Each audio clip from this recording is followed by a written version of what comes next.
First మీకు నల్లమల్లలో ఒక encounter, అదే నేరేళ్ళకి దానికి ప్రతీకారంగా మీరు ఒకటి చేశారు. దాదాపు గంట సేపు జరిగింది. ఇంట్లో పార్టీ వైపు నుంచి ఇద్దరు పార్టీ నలుగురు చనిపోయారు. మీరందరూ రిట్రీట్ ఎక్కడికి మళ్ళీ కలిసారు? మీ అందరూ మేమందరము ఆ పైకి ఎక్కినాకనే కలుసుకున్నాము. ఒక కామ్రేడ్ మాత్రము మాకు కలవలేదు. తర్వాత 2 నెలలకి కలిసినాడు. అయ్యో మేము దాంట్లోకి వెళ్ళి అందరం సేఫ్టీగానే వెళ్ళాము. కానీ చాలా అది అతిపెద్ద దాడి, చాలా ఒకటి సృష్టించింది అది ఏపీలోనే. ఆలాటం దాడి అంటే అసలు గుండెలో ఆలాటం, ఆ ప్లేస్ పేరు ఆలాటం. అసలు మీరు చిన్న గ్రామంలో పుట్టారు, అక్కడ వెళ్ళారు. ఈ తుపాకీ కాల్చుని ఎక్కడ నేర్చుకున్నారు మరి? మేము ఇంకా అక్కడికి వెళ్ళినాకనే మాకు ట్రైనింగ్. రోజు ఏ టైంలో ట్రైనింగ్ ఇచ్చేవారు? 6 గంటల నుంచి 5 గంటలకు లేవాలి. 5 గంటలకు లేచి అన్ని పనులు పూర్తి చేసుకొని రోజువారీగా ఎక్సర్సైజులు.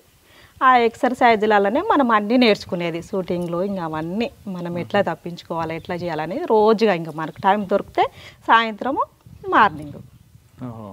ఇక మేము ప్లాటూన్లో ఉన్నప్పుడు ఎప్పుడు అనిపించలేదా ఇంటికి వచ్చేద్దామని? నాకు ఏ రోజు కూడా అనిపించలే ఇంటికి రావాలని. నేను ఎవ్వరు గుర్తుకు రాలే. నేను ఇంట్లోకించి గడప దాటిందంటే అసలు నాకు అమ్మ గుర్తుకు రాలేదు, అన్న గుర్తుకు రాలేదు, ఎవ్వరు గుర్తుకు కూడా రాలేదు. సాధారణంగా పార్టీలకు వెళ్ళిన తర్వాత ముందు దళ సభ్యులుగా తీసుకున్న తర్వాత చిన్న చిన్న పనులు చేపిస్తారు. తర్వాత వాళ్ళలో నైపుణ్యం బట్టి వాళ్ళకి ఏ రంగా కావాలంటే రంగం పంపిస్తారు. కొంతమంది చదువుకున్న వాళ్ళకి ఏమో క్లాసులు పంపిస్తారు, రాజకీయ తరగతులు ఇప్పిస్తారు. మరి కొంతమందికి మీలాంటి వాళ్ళకి ప్లట్టులు పంపిస్తారు. ఇంకా బాగా సబ్జెక్ట్ ఉండి ఉన్న వాళ్ళకి ఊర్లో పంపిస్తారు, లేదా డాక్టర్లుగా కొంతమందికి ఇస్తుంటారు. కానీ మీకు ప్లాటూన్ వైపు ఎందుకు పంపాలనుకున్నారు? అంటే మీరు యాక్షన్ బాగా చేసేవారా? అంటే మన టాలెంట్ని బట్టి కూడా ఈ నల్గొండ డిస్టిక్ వల్ల చాలా మంది రిక్రూట్మెంట్ అవుతారు. ఇంకొకటి ఏంటంటే రాచకొండల రిక్రూట్మెంట్ అయిన వాళ్ళ నేను ఈ ఏరియాలోనే పనిచేస్తాను అనేది మా దళాలలో కూడా చాలా అది జరిగింది. అందులో కూడా మేము విమర్శలు పెట్టినాము. ఎందుకు మనము అమ్మ నాయనను వదిలిపెట్టుకొని వచ్చిన వాళ్ళము, ఒక ప్రాంతానికే పరిమితం కాదు కదా మనము అనుకొని నేను అట్లా అర్థం చేసుకొని పార్టీ ఎక్కడికి పంపించినా కూడా నేను ఎక్కడికి వెళ్ళనని నా నోటికి ఎప్పుడు కూడా రాలేదు. అవునా? సరే, అక్కడ పార్టీలో చేశారు. 2000 నుంచి 2000 వరకు, 1990 నుంచి 2006 వరకు ఎంత ఉంటున్నారు ఇక్కడ? ఆ ఎన్కౌంటర్ తర్వాత, ఎక్స్చేంజ్ ఆఫ్ ఫైర్ తర్వాత ఇంకెక్కడ చేశారు యాక్షన్లు? అయితే మననూరు కూడా పోలీస్ స్టేషన్ ఉన్నట్టుంది కదా? మననూరు పోలీస్ స్టేషన్లో కూడా ఉన్నా. దానికి ముందు ప్లాటూన్ ఏంటంటే ఇక్కడ మధ్యమడుగులో జాతర జరుగుతుంది అచ్చంపేట ఏరియాలో. ఇది ఏంది మన అమరాబాద్. అక్కడ ఎమ్మెల్యే ఇంకొక ఆయన వస్తేనేమో ఏం లేదు, ఆయన వస్తేనేమో ఆయనను చంపేసి వెపన్స్ తీసుకొని రావాలనేది విఐపీ టికెట్ వస్తే. అక్కడ లోకల్ ఎమ్మెల్యే. అయితే అక్కడ ఎవరు వచ్చారు? మన దేవరకొండ ఎమ్మెల్యే రాగ్యనాయక్ వచ్చిండు. రాగ్యనాయక్ వస్తేనేమో మనం వెపన్సే తీసుకొని రావాలా, ఆయన చంపొద్దని ప్లాన్ మనది. అయితే ఏం చేసినాం మేము అక్కడ, అమరుడు సంతోష్ అని మా నల్గొండ డిస్టిక్ కామ్రేడే, ఆయన ఇంకిద్దరు ముగ్గురం వెళ్ళినాం మేము. అక్కడ వెళ్ళే వరకల్లా ఆ ఘాట్ దగ్గర మనము, ఆయన దగ్గర స్టెన్నే ఉంది, AK-47 కూడా ఏం లేదు. ఆ స్టెన్ను గుంజుకునే ఇట్లా పెనుగులాటలో అది లోడ్లోనే ఉంది ఆ వెపన్. ఆ గుంజుకున్న క్రమంలో వాళ్ళ తూటాలు ఆయనకే తాకిపోయినాయి. మేము చంపాలనేది ఏం లేదు ఆయనని. అందులో ఒక దాంట్లో చాలా విషయం అయింది అన్నట్టు అది కూడా. ఎలా? ఎందుకంటే ఆయనను చంపదలచిన వ్యక్తి కాదు, ఇంకొకరు వస్తే చంపాలనేది, ఈయనను వస్తే వదిలిపెట్టాలనేది. మేము చంపాలనే ప్లాన్ అసలుకి కాదు. వాళ్ళ వెపన్ వాళ్ళకే తాకిపోయినాయి పెనుగులాటల గుంజుకున్న గ్రామంలో. కానీ మీరు చంపాల ఉద్దేశం కాదు, పెనుగులాట చనిపోయింది. కానీ చనిపోయిన వ్యక్తి లంబాడీ సామాజిక వర్గం. మీకు అన్నం పెట్టేది గుట్టల్లో వాళ్ళే. కానీ వాళ్ళ మనిషిని మీరు కాల్చినప్పుడు మీకు వ్యతిరేకత రాలేదా? వ్యతిరేకత వచ్చింది, ప్రజలలో కూడా వచ్చింది. మా రామకృష్ణ కామ్రేడ్ కూడా, మా ప్లాటూన్ కమాండర్ కూడా, అక్కడ ఏరియా సెక్రటరీ కూడా లెటర్స్ రాసి మళ్ళీ ఉత్తరాలు పంపారు, స్టేట్మెంట్ కూడా ఇచ్చారు. కానీ స్టేట్మెంట్ ఇచ్చారు, బాగానే ఉంది. కానీ అక్కడ గ్రామస్తులు మీకు అన్నం పెట్టారా మా నాయకుడిని చంపావని? ఇక పెట్టారు. మేము తిరిగేదే అక్కడ. ఇంకా మేము చెప్పినాం, వాళ్ళకి అర్థం చేపించినాం, చాలా మంచిగా అర్థం చేయించినాం. మేము 24 గంటలు అక్కడ అచ్చంపేట ఏరియాలోనే, నా జీవితం అంతా అక్కడనే అయ్యింది. ఓకే, అచ్చంపేట తర్వాత రాగ్యనాయక్ తర్వాత ఎక్కడికి వచ్చారు? మళ్ళా నేను నల్గొండకు పోవాలని ప్రపోజల్ పెట్టుకున్నా 2003లో. ఎందుకు నల్గొండ? అయితే నేను ఊకే ఈ ప్లాటూన్లోనే ఉండాలా, నేను కూడా ఆర్గనైజర్ చేస్తా, నేను ఇక్కడ తిరగలేకపోతున్నా, నేను నల్గొండకు పోవాలని నాకు ఉంది. నల్గొండకు వెళ్ళావు కదమ్మా, వెళ్ళే ముందు నల్గొండకి వెళ్ళే ముందే నేను మళ్ళీ 2003లో మళ్ళీ నల్గొండకు పంపించారు నన్ను. వెళ్ళారు, కానీ ఈలోగా నువ్వు పార్టీలు ఉన్నావని పోలీసులు మీ అమ్మగారికి మీ అమ్మకి నాన్నకి బాగా వేధించారు కదా? చాలా వేధించుడు. మీ అమ్మ నాన్న మీకు చెప్పారు నాకు నీ కోసం మమ్మల్ని వేధిస్తున్నారు, కొడుతున్నారు? నాకు ఇన్ఫర్మేషనే లేదు వాళ్ళకి, ఇంకా నేను కనీసం ఒక ఉత్తరం కూడా రాయలేదు. కానీ ఇక్కడికి నుంచి దళం వచ్చినప్పుడు ఇన్ఫర్మేషన్ వచ్చేది. అయినా నాకు మనోళ్ళు ఉత్తరం రాస్తేనే తెలిసేది అన్నట్టు.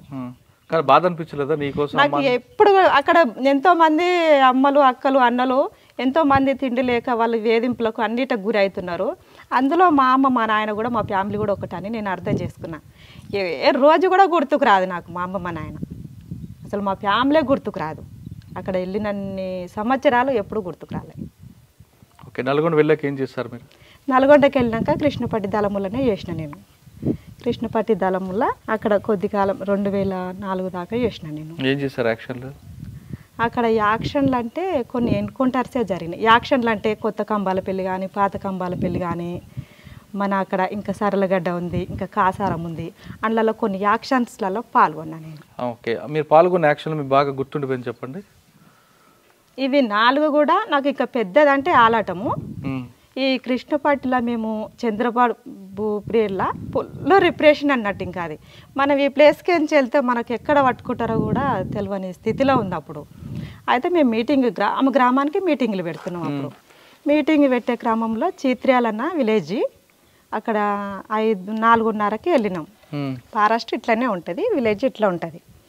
అయితే అక్కడ పోలీసు వాళ్ళు ఉన్నారు, ఇంత పొద్దుగాల మీరు ఎందుకు వస్తున్నారు, మళ్ళీ ఎన్కౌంటర్లో అయితే ఇబ్బంది అవుతుంది అని మనకు ప్రజలు చెప్పినారు.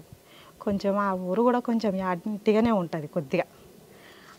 అయితే కానీ పోతే వాళ్ళన్న పోతారు, సస్తే మనమన్నది వస్తాం అనేసి మేము 4:30కే ఊర్లోకి ఎంటర్ అయినాం. 5:05 పావుదక్క 5 అయింది. అయితే మీటింగ్లు పెడుతున్నాం, ప్రతి విలేజ్లో మీటింగ్ పెట్టాలన్నప్పుడు మీటింగ్ పెట్టినాము, పూర్తిగా అయిపోయింది. అయితే మీటింగ్ పెట్టినప్పుడు మనం ఒకరికే అన్నం ఉండాలని ఏం చెప్పలేదు అప్పుడు. ఇక మన మీటింగ్ అయిపోయినాక మనం ఆడుకొచ్చుకొని తినడం వాళ్ళే తెచ్చిపెట్టేది ఆడికి. అయితే సీనియర్ వాళ్ళని ఎక్కడికించి అయితే బస్ రూట్ ఉంటుందో అక్కడ సెంట్రీగా కమాండర్స్నే పెడతారు. నేను దేవరకొండ రూట్లో నేను కమాండర్ ఉన్నా. అక్కడ వెనుక భాగముల్లో ఒక సభ్యురాలు ఉన్నది. అయితే మీటింగ్ అంతా అయిపోయినాయి, పాటలు అయిపోయినాయి, స్పీచ్ అయిపోయింది, అంతా అయిపోయింది. ఆ తెలుగుదేశ దిమ్మలు కూలగొట్టాలంటే టార్గెట్ మనది. అప్పుడు ఏమైందంటే మీటింగ్ అయిపోయాక నేను ఏ ఎన్కౌంటర్లో అయినా కిట్ బ్యాగులు పోతున్నాయి, అన్నీ పోతున్నాయి, సామాన్లు మళ్ళీ తెచ్చుకోవాలంటే మనకి ఇబ్బంది అవుతుంది. అయితే నేను బ్యాగ్ దించలేదు దాంట్లో, ఎందుకో ఇంకా బ్యాగ్ దించలేదు. నా వెపన్ కూడా 303 ఉంది అందులో. అక్కడ మా కమాండర్ అని కనగల్ కమాండరు, కుర్మయ్య, రవి అని ఉండే ముగ్గురం.